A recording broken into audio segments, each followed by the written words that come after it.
Hello and welcome to today's webinar. Our speaker today will be Dr. Thierry Epicier from CNRS Lyon, France. Dr. Epicier is a research director within the National Center for Scientific Research in the field of chemistry of materials, nanomaterials, and processes, and his activities deal with all-purpose electron microscopy, which include SEM, TEM, FIB, with the aim of establishing correlations between nano and microstructures and macroscopic and functional properties of materials, and using imaging, high-resolution tomography, spectroscopic analysis, and recently environmental EM.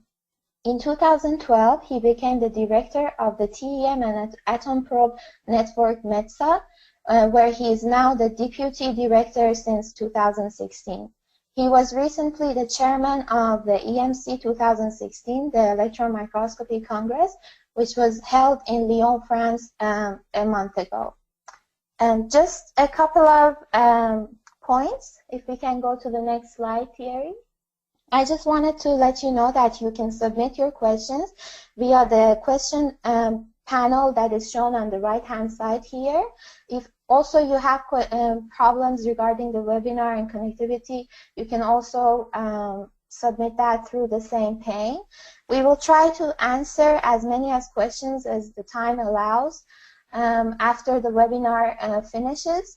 But if we don't get enough time to answer all questions, we will compile all the answers and we will send the answers to you via email in the next couple of weeks. Next slide, please. Okay, now I hand it over to Thierry, who will be talking for us today about environmental TEM. Fast is beautiful. Go ahead, please, Thierry. Yeah, thank you. Thank you very much, Anna, for this kind introduction.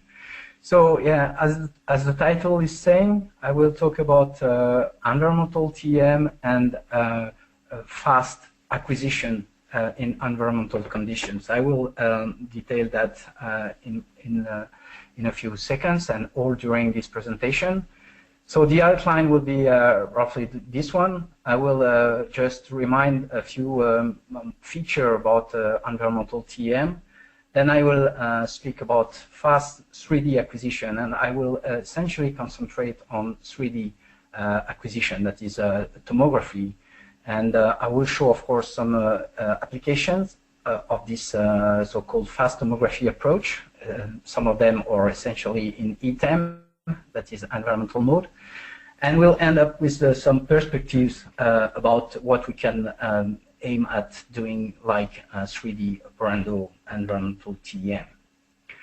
So a few words about the background on TEM. I guess that most of people now know what TEMs mean and how it's possible to do environmental microscopy. There are actually two ways.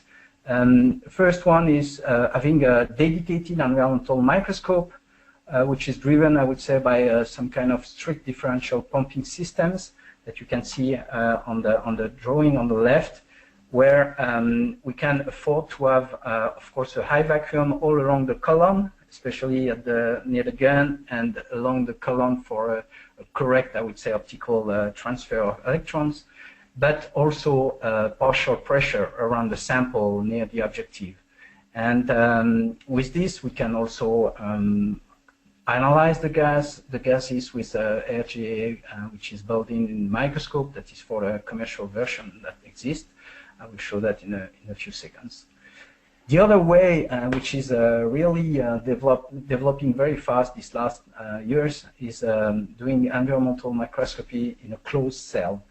And now with the achievement of MEMS-based devices, there are a lot of manufacturers that provide these kind of devices. I would not, although it's quite an interesting debate, try to discuss or compare these two systems, but actually, in Lyon, we are just using a dedicated environmental TEM, that is the TEM microscope from FEI, based on the Titan machine.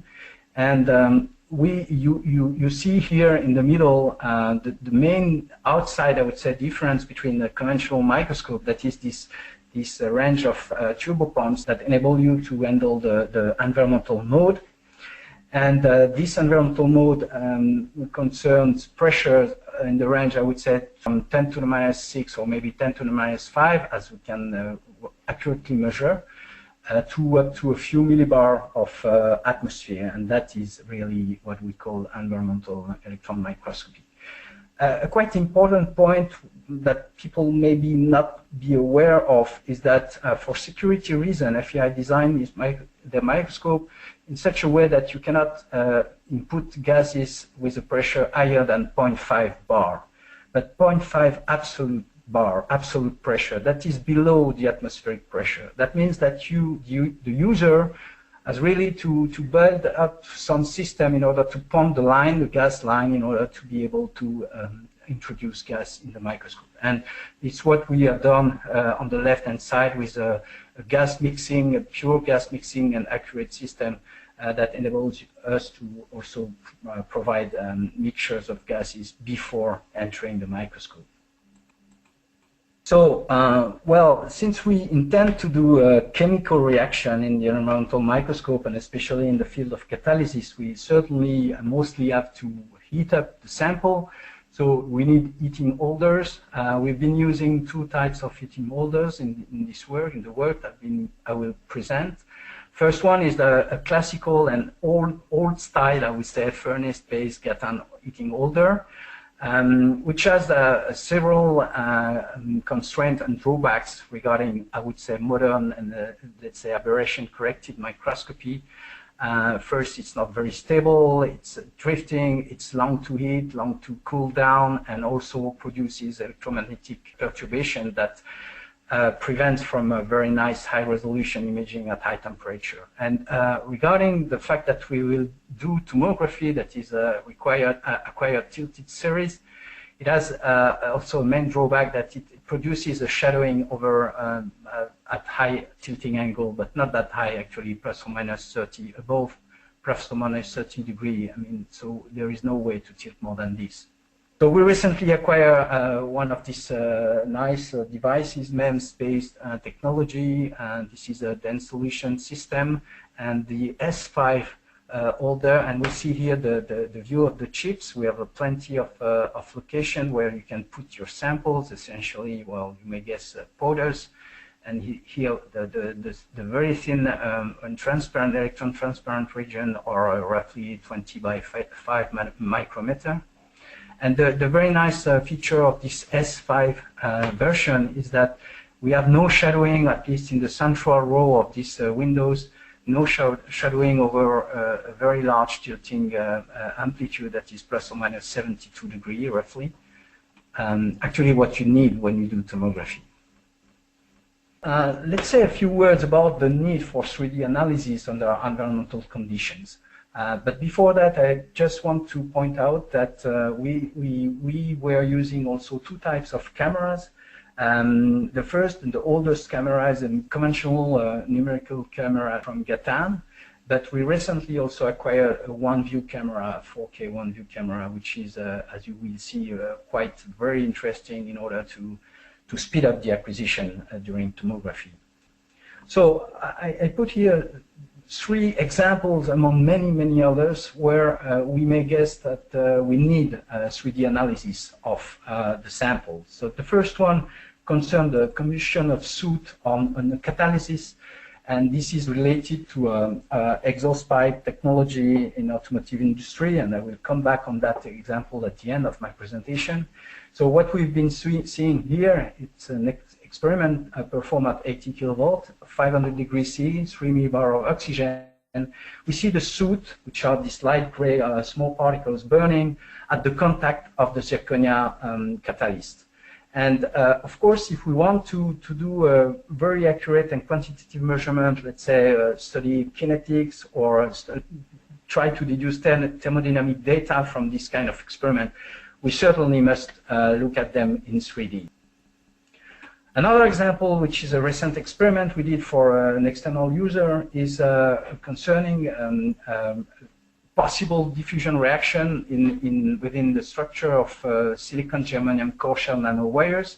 So we have some kind of tubes here which are filled with germanium and with a layer outside of silicon. And we went in a microscope under high vacuum, in this case up to 1100 degrees C. And what happens is that we're melting the germanium to the point that it goes out from the tubes. That is, it's not fully sealed tubes, I would say. And if we would like to do some well, complete analysis of this, we should certainly try to look at them in 3D. And the last example, just to illustrate again the need or the interest of 3D work in environmental conditions, concern phase separation in some kind of nanoparticle, core shell nanoparticles, where the core is made by some silver particle and the shell is indium oxide. And during the reduction, in-situ reduction, we, before the total reduction of the oxide layer, we just see that there is some kind of phase separation, that is the core goes out from the shell. And again, here you may say that we are looking in 2D projection, so we certainly need a 3D analysis in order to be sure of what happens there. Let's discuss a very elementary feature about the way we can do rapid tilting series in the microscope. So the first idea, the first very simple idea, is to optimize the so-called step-by-step tilt series, which is the way any tomography, mostly any tomography experiment is performed today in an electron transmission electron microscope. We aim at having an angular amplitude of 140 degree. We aim at recording an image every 1 degree. We may think to have a time for this elementary rotation of 1 degree of 1 second. And then we believe that we can make a pause between each images of 0.5 seconds. And this is an important point here. If we really want to go fast today with what is available on the market, I would say we should forget about trying to in a smart way, refocusing the sample, or especially trying to align the sample and to do some kind of cross-correlation in order to keep the sample in the field of view. Of course, this applies to STEM, not to STEM, sorry, to TEM, bright field TEM, because if we intend to have a fast acquisition, here we're talking about 0.2 seconds of exposure time. So with all these features, which are very simple feature and very easy to obtain, we should have a total acquisition time of 4 minutes. Actually, we can improve that, decrease the time by being a bit less comfortable. We could keep only a 2 degree step instead of 1 degree. We could try to rotate the goniometer a bit faster, 0.5 seconds instead of 1 second for 1 degree, 0.5 seconds for 2 degree. We could reduce the pause. We could also go to an acquisition time of 0.1 second, and then we go in the range of 1 minute. The next strategy would be, well, what should we stop? Let's go with a continuous rotation tilt. And then if we think about the same angular amplitude and a rotation speed of 1 degree per second, we should end up with a 2 minute and something total acquisition time. And if we go faster in the rotation, we can easily get to less than 1 minute. From this very naive and very basic feature, we may conclude that high-speed tomography, high-speed down to a few seconds level, is very possible, but of course, blur and drift effects are expected. So let's look a little bit about this blur and drift effect. So we're doing here 2D ghost simulations of tomography. For tomography, that is, we are using not a 3D model but a 2D model. The 2D model was made by a bright field TM of a typical sample that we will study in a few minutes in real tomography. So these are nanoparticles, silver nanoparticle, encaged in some kind of mesoporous silicates. Of course, we have a good contrast here. And we perform a rotation, And we have this parameter, so we change a little bit the parameter in order to do a continuous tilt. So it's still 140 degree of amplitude. The total time, it's now what we aim at obtaining, 30 seconds. This gives us a rotation speed of 4.7 degree per second. And if you're still using a conventional camera and record at 5 frames per second, we end up with what I call an angular blur per frame of 0.9 degree, that is almost 1 degree. And you see the geometry here. We are looking down to along the rotation axis, so the electrons go from top to the bottom. We assume here perfect eccentric. This is a real object which should have a size of about 150 nanometer. And the image at zero tilt, which is drawn here, integrates this rotation blur of 1 degree. It's almost imperceptible. So we can be more severe. We go faster, 7 seconds for the total acquisition. Then the rotation speed is higher. But in order to gain a little bit of accuracy, we believe that we can go 10 frames per second. And then the angular blur is just 2 degrees. And it's still with 2 degrees on this image. You see at the periphery that it looks like a rounded or turning shape, but it's still very acceptable in this view here. We can go higher and higher, and we end up in this very simple calculation, a naive calculation again, with the 3 seconds and the rotation blur per frame, still with a 0.1 second acquisition time of 5 degrees. Actually, the verdict is what can we reconstruct from this kind of conditions. So I show here what I call a perfect or a reference reconstruction that was performed with a simple weighted back projection technique, where we have exactly 1,800 images between plus 90 degree to minus 90 degree, just to show us a perfect reconstruction. And then we have the reconstruction of all images or images series that we would have acquired in the conditions where we get a 1 degree blur per frame, 2 degrees, 3 degrees, and 5 degrees.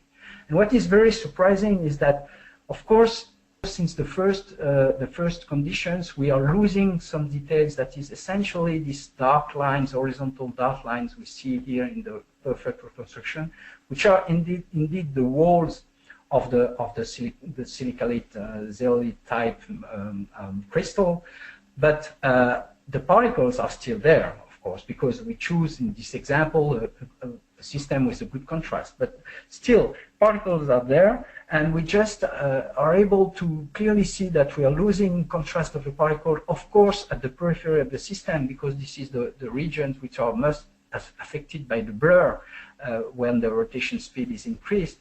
We lose them with a 5 degree, but still the reconstruction is saying something. So now let's consider the reality of the 21st centuries. We have cameras that can record much faster than the frame rate per second that I've been using for this calculation. And so if you take, for example, Gatan one-view camera, and you acquire image in the 2K mode that affords to you to go to 100 images per second. If we aim at doing the same experiment with a 5-second total time, we end up with an angular blur of only 0.3 degree, which is absolutely nothing in the reconstruction. Of course, I don't want to say that this is the pure reality, but this gives an idea of maybe what we did not expect, that going that speed does not, strictly speaking, affect the reconstruction, if, of course, we can handle all the other problems that I will, of course, illustrate from the experimental point of view. So the first experimental demonstration or try is on a mesoporous silica, another type of mesoporous silica, which is SPA 15. And we go fast rotation in the microscope. At that time, we were using the old camera, so we were just recording the movie from a screen video capture with the Cam Studio free software, which can actually go up to 200 frames per second, depending upon the CPU. And here, this is a sequence where we do a fast rotation, as according to previous calculations, a fast rotation between simply plus 30 and minus 30 degrees with a frame acquisition time of 1 second. And of course, when we do this, what happens is the following: even if the microscope, that is the goniometer, is, let's say, perfectly aligned, perfectly at least to the sense of the routine or daily alignment by the user and not by the FEI engineer, who can take 2 days to align the goniometer and everything. What happens here is that we see that the frames are not that blurred, but actually the main problem is that the sample, of course, is drifting and can go out from the field of view.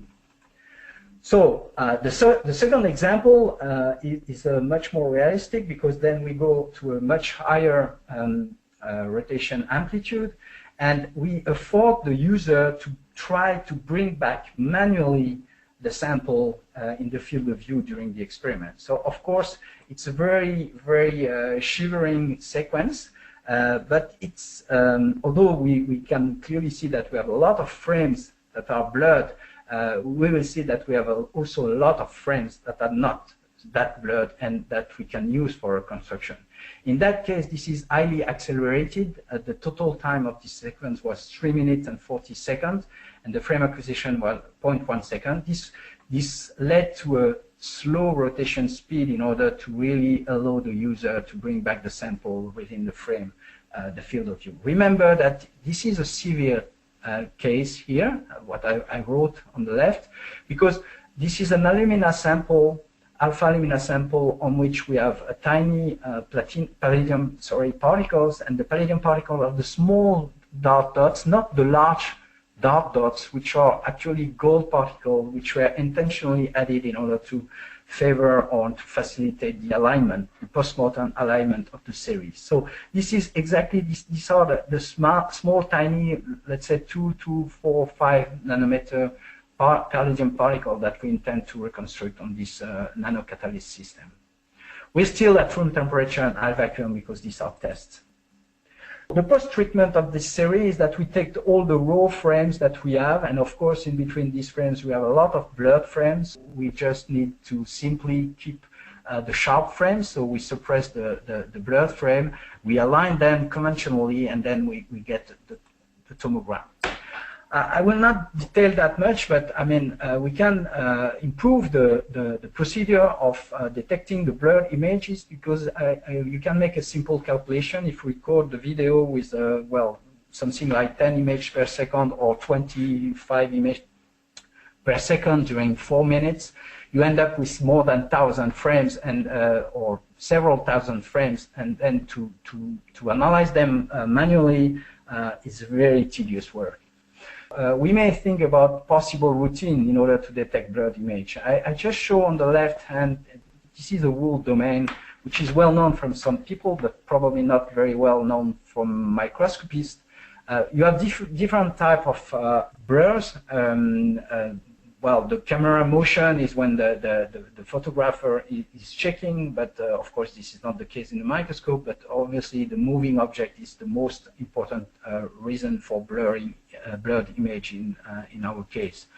And in order to describe this blur, you have a full list of what is called blur descriptors that can provide you a way to rank the quality of your images. And I will not detail that, but there are a sophisticated method in order to try to mix different descriptors to have a very robust criterion in order to find the blurred image. And we implemented that, and this is the result of an almost real-time analysis of the sequence we saw previously, where all the red colored frames have been detected as blurred image by the software.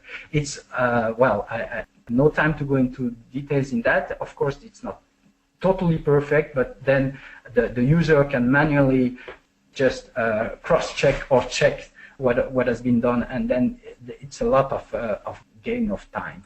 You spare a lot of time. So now we should compare what we have done with this fast tomography approach, and I show here a sequence which was acquired again in this continuous rotation mode in 240 seconds, and we compare that to a classical STEM HADF tomography, which gives very nice images because of the good contrast between alumina and the palladium, and well, we should have maybe it's, I don't know, it's not running. Yes, it's running. This is the tomogram, and the two tomograms are displayed here. And we have a comparison of some sections here, just to show that we are able, with this fast acquisition, to really retrieve the position of the small particle. But of course, we kind of feel that we have some problems for a very small particle, especially due to the diffracting contrast that we may have from that kind of sample, because this is alpha alumina, it's highly crystalline, and we see this dark contrast turning all around the sample when we rotate it because of diffraction conditions. But in fact, in this case, this is not a very, very big problem, because we still get a reasonable contrast on the small particle. So we can do the reconstruction, and well, we can now see what is the result of the analysis. And the result of the analysis is not perfect, because taking the STEM HADF tomography as a reference, we end up with these statistics. We add 100 palladium particles on this sample, on this grain, and a mean size of 3.1 nanometer. And we see that with the fast tomography approach, we only detect 60% of this particle, and of course we're just missing the smallest one, that is the mean size is a bit larger than what we expect. But remember that the idea behind is, and I will not describe that today, the idea behind is probably to follow the evolution of this system during the calcination and possible reduction operation in TEM. And then we will be in temperature, under pressure, and we could not afford to have 90 minutes of exposure and study on the same sample. That's the price to pay. Maybe we're losing a little bit of accuracy. I would, however, show another example on the same topic, but now the palladium particles are supported on delta alumina, and delta alumina is mostly nanocrystalline and provides much less diffraction contrast. And here, if we compare a conventional TEM bright field tomography run with a commercial software in 45 minutes to a step-by-step rapid tomography in 150 seconds, we see that the measurements are very good in this case, because we are detecting almost all particles, and the mean size is very close to the size that we could measure from the, I would say, correct method. So let's go to a real application or some TEM or some application of fast tomography, and let's start with a real environmental TEM application. We are studying here the in-situ calcination of silicate encapsulate metallic nanoparticles. That is, the images show we have silver nanoparticles which are somehow encaged in mesoporous zeolite type silica, and this mesoporous is made of a very regular network of pores, which are a little bit smaller than 1 nanometer in this case. And the idea behind is to do a selective catalysis, so the molecules you want to interact with the metallic particle should be able to enter the size of the pores, and the biggest molecules, which are not wanted, will not be able to enter this. We see that, so this shows the microstructure. This elementary cage are quite nice, and they have walls, and of course these facets where we see in good orientation the network of pores. We can even resolve that. This is the so-called MFI silicate structure. We can resolve that in STEM mode, and also we see the silver particle.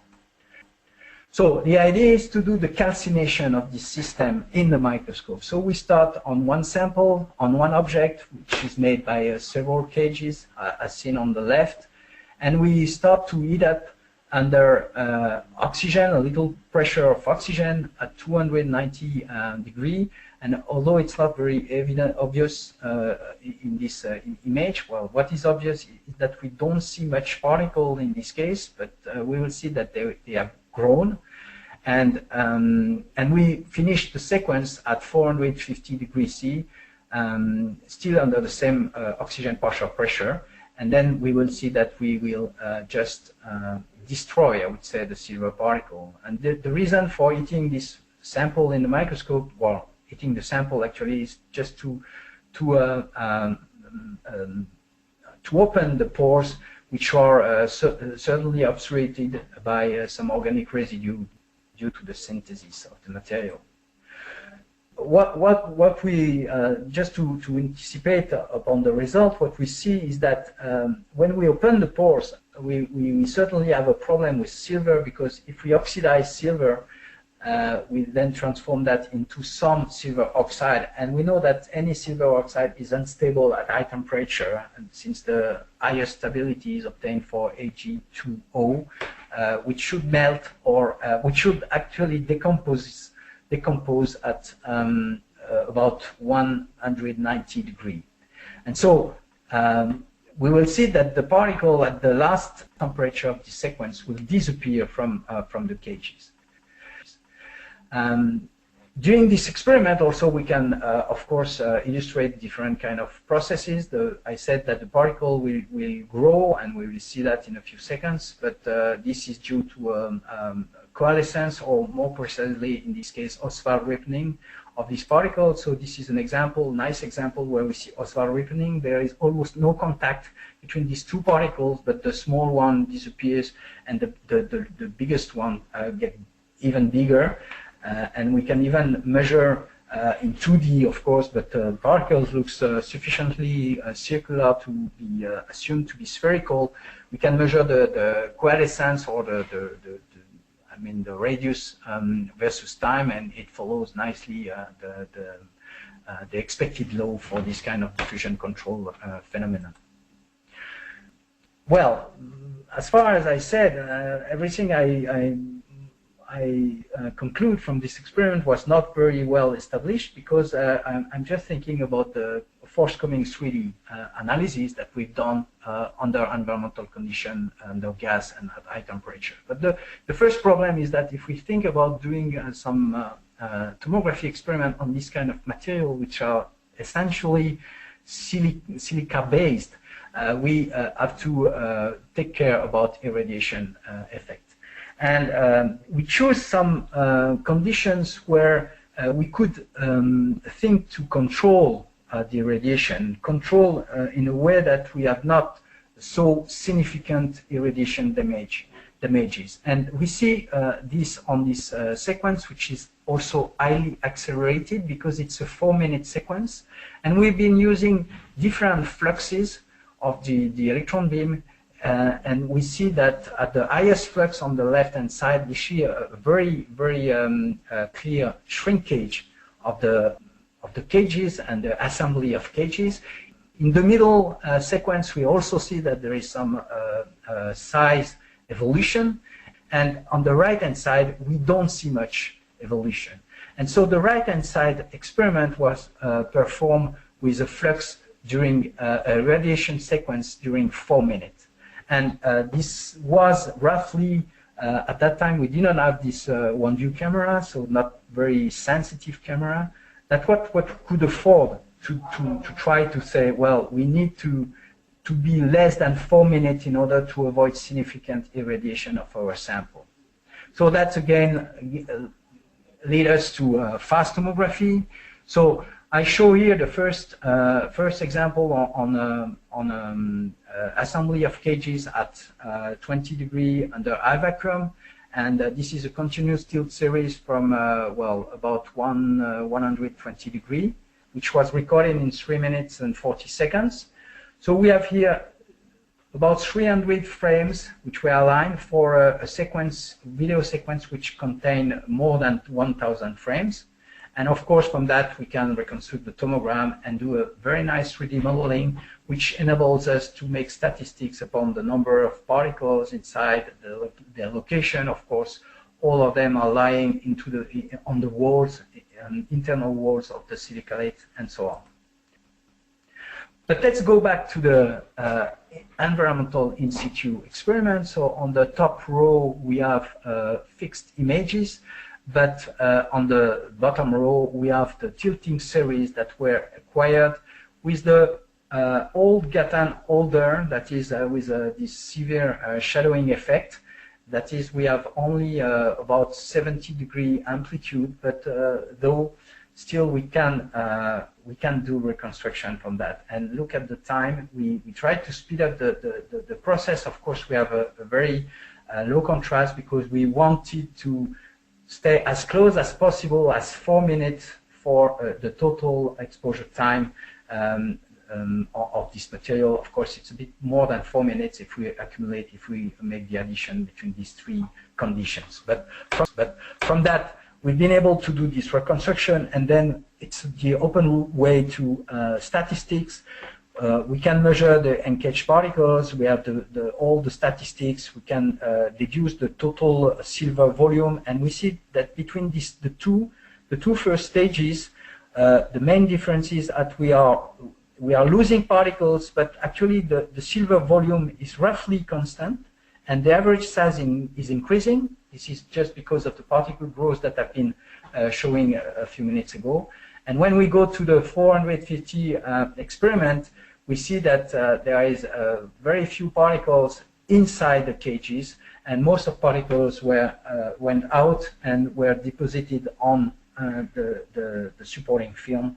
Of course, we see also that the silver volume is just very small. Okay, this was for environmental microscopy, but of course, this fast acquisition can be applied to any kind of material, and especially electron beam sensitive materials. I want to show two examples very rapidly.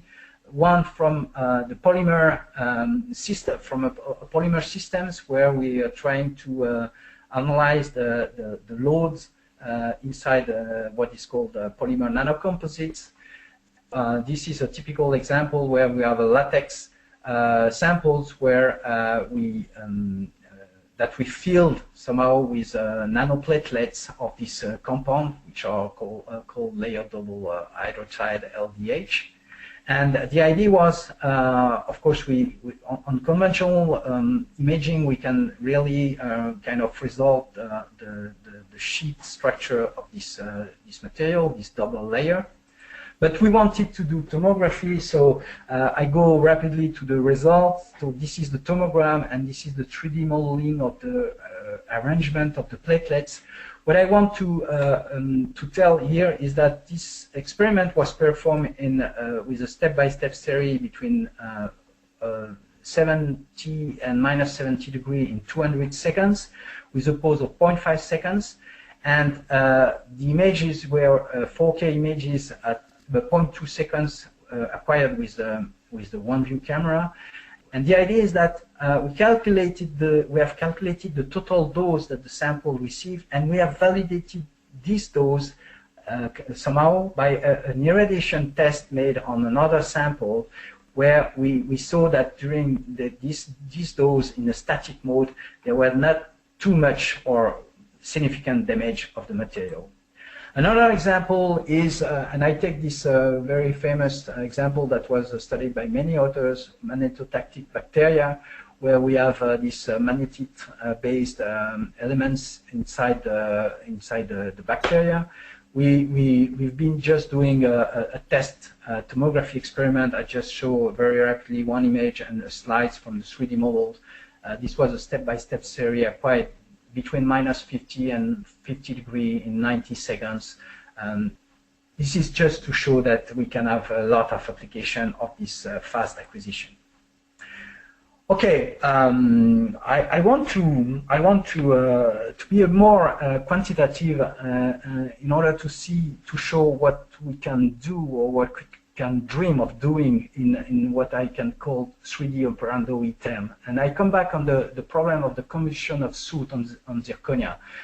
Just to put this in a general frame, this has to do with the exhaust pipe or the motor in the diesel motors in automotive industry.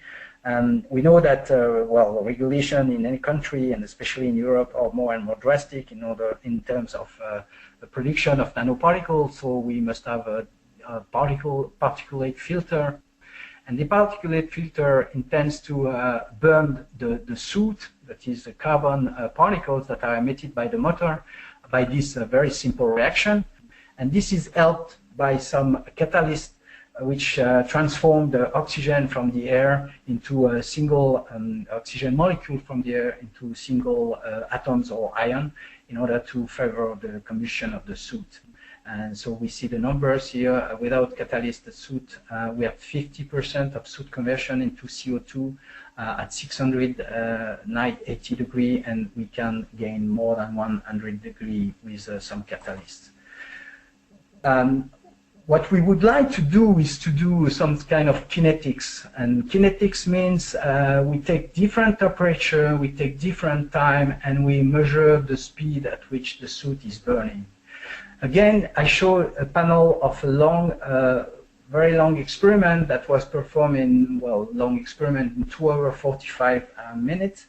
The total flux is as indicated, and the total dose is indicated. And again, these parameters have been checked by an irradiation test on another area in a static conditions, where we see that with the same total dose, we do not have significant modification of the soot. Of course, the electrons are doing something to the sample. Electrons are always doing something to the sample, but at least from this experiment, we can say that this is not only the electrons that provide the phenomena that we are observing. So the point is that we've been able to do this in tomography at each time, and actually I'm not showing all the data that we collected because we've been able to collect certified tilt series in 2 hours 45 minutes on the same sample without too much irradiation. And we are just in the long process of treating this data, which were acquired 3 months ago, and still since 3 months we're working on this. Each series were acquired in 130 seconds. Sorry, there is a minute symbol here, but it's 130 seconds, every 5 minutes at each temperature. And what the first level of analysis that we are able to do, but it's not that simple, is that we clearly see that there are a part of soot which is very close to the zirconia particle, which is in dark in these images. And we see that this soot, well, this is a relative decrease of volume of soot versus temperature for the starting time at each temperature. And we see that the decreased speed is, well, significantly higher than the one which are far from the soot. That means that really this is the contact with the zirconia which plays the big role. Just to show that it can be it is very possible to reconstruct this. I show the full reconstruction that we've been able to do so far on the starting time at each temperature, and we have a clear view of the degradation of the soot versus temperature in this case. Let me come back, and close to the end of this presentation, but let me come back to the first numbers that I gave. I said that, well, we should be able to go to a few seconds acquisition time, and I've been showing only result in the minute range. Actually, again, I recall that if we have a camera that can record images at least at 100 frames per second, we could do an acquisition in 5 seconds. And the main limitation factor is not the camera, is not the dose, is not the sensitivity, it's really the stability of the sample. I show here a tilting series which was acquired in 5.1 seconds under environmental conditions for this kind of system, this soot on zirconia. Of course, we see that the contrast is not very, very sharp, but actually we're still able to do reconstruction from this. And you see that when we see on this, we can easily even see the flat surface of the material, which is the surface in contact with the supporting film in this case. So really, TEM acquisitions in 3D in the second range is possible. Can we try to improve this? We are working on different ways to improve that. The first way is related to the fact that we could not so far afford to realign the sample during the tilt series, or if we do it, it takes a lot of time. It's very clear that cross-correlation techniques, which are very well known and very well used, are not sufficiently efficient to do the job. And we are developing different approaches based on local descriptors. Local descriptors are just illustrated by what we see on the left here. Any object has some particular points that can be considered as local descriptor. And what you see here is a almost live post-mortem alignment using this identification of local destructure, which are from one image to the next one associated by this horizontal line. And doing this, that means that we can follow a particle, we can track it, and we can roughly align it. So far, it's only efficient for the post-mortem alignment, but if we are able to increase a little bit the speed of that, because in this case, it's only 0.25 seconds per image. So if we think about, we can make a calculation, if we think about a sequence with 100 frames, well, we still have 25 seconds left. We lose actually 25 seconds in speed, total speed, but this is a way to try to improve that in order to be more efficient during the experiment. Another way to try to improve would be to not to throw out the blurred images if we collect some, but to try to deblur these images. The deblurring is also a very well-known problem. It's very easy to do simulation to show that, well, a blurred image is simply your image convolved by some signal, which could be a drift, which could be a rigid displacement, and adding some noise. So it's very, very easy mathematically to deconvolve that if you know the blur function. The difficulty is to really guess the blur function. But this is certainly a way that we could improve, and we are running that into a national project in France. As a conclusion, I think that I've been able to show you that we are in the way of towards real-time nanotomography in the transmission electron microscope, and especially under environmental conditions, that is, in order to track fast transformation, kinetics, soot, and so on. Soot combustion or any kind of other combustion or reduction, chemical reaction, and so on. Of course, I did not show, because of time, I concentrated only on this 3D aspect. I did not show the interest of being fast in the TEM. Being fast, that is acquiring fast, enables maybe to track some atomic mobility at the surface, and I just refer here to a smart video which was produced by FEI showing that we can really think about trying to consider the interaction of molecules with the surface. So as far as molecules, as far as surface and molecules are involved, I just want to show here an example of what we can do with this fast acquisition camera. So this comes from Syria materials. Syria is a cerium oxide. It's known to be very sensitive to the electron beam, where a fast reduction due to the electron beam produces a high-speed mobility on some facet, especially the 100 facet. And of course, we can control somehow this problem by adding a partial pressure of oxygen in the microscope. is what you have to that's why you have to have a TEM.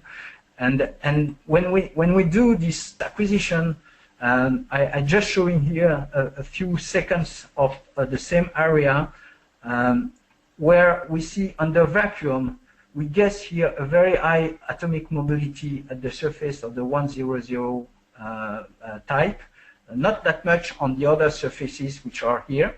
And we see that although there is some kind of a small misalignment of the microscope at this point, we clearly see that the diffusion or the atomic mobility is much less under oxygen condition, because the electrons are just creating oxygen vacancies, but the oxygen of the atmosphere around is just filling the vacancy very rapidly.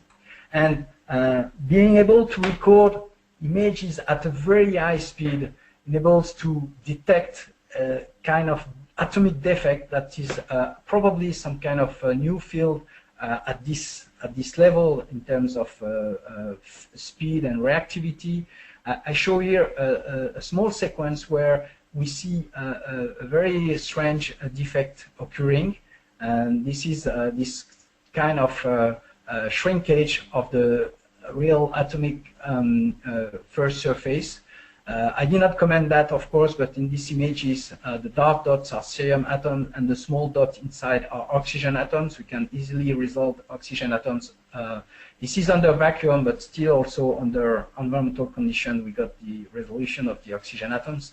And in the whole sequence, according to the high speed and the very high number of frames, we can just at least quantify the reproducibility of this defect, which occurs from time to time at even at different position, not exactly on the same position on the surface. And that's really a new field that is possible by this very fast acquisition at atomic resolution. I want to conclude this presentation by acknowledging my colleagues. First of all, the people on the microscopes. Most of the, well, all the work that I've been showing in tomography was performed with my team, my close team, Lucien Waban and Sid Conetti, a PhD student. And also I would like to acknowledge the people working out on the microscope and different experiment and environmental condition, and also different co-workers that provide samples or problems.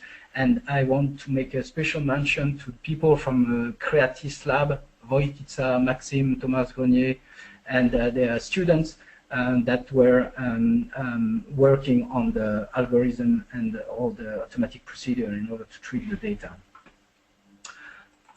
So that's it, and I guess now we have maybe some time for a few questions. Thank you very much, Thierry, for a very interesting talk. I just wanted to remind everyone that you can still submit your questions via the question panel, and since we are almost running out of time, I will only ask one question, and then the remaining ones we will email you the answers. We have also recorded this webinar, and it will be posted on our website in a couple of weeks. So one of the questions, Thierry, was about your high-speed tomography approach. Is it possible to extend it to environmental cells as well? Yeah, that's of course a good question. I mean, the main problem of these is well, the shadowing. First, the shadowing effect. There are several problems, I guess, but one of the main problem is the tilting amplitude that you can afford. I don't know exactly the technology that is used by different manufacturers, but certainly the tilting amplitude is much less than what you can afford in a dedicated TEM with an open chip, because we are using chips, of course, but they are not sealed. So that's the first problem. The second problem is, of course, the fact that we are much less comfortable in finding an adequate region, because certainly less volumes that can be looked at.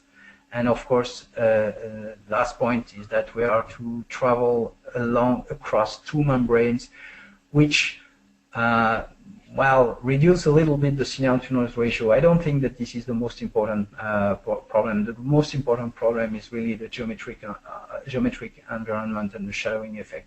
that reduces the tilting capabilities. Maybe I ask you one quick other question. They're asking what software are you using to acquire these fast tomography series? Yeah, okay. So far, we're just using simple scripts developed in DM, homemade scripts. Okay, and you can also collect movies as well. My understanding is that right? Yeah, well, the scripts creates a movie, and well, people that are interested in the one view or K2 cameras know that they themselves produce a system to acquire different frames in different directories in order to reassociate them after postmortem to make a movie. Yes. But we have also the way to record a stacked sequence of images very easily with DM, so that's what we are doing. Okay. All right, I think that's all the time that we have for today. I would like to thank you again for your very interesting talk, Thierry, and thanks everyone for attending the webinar.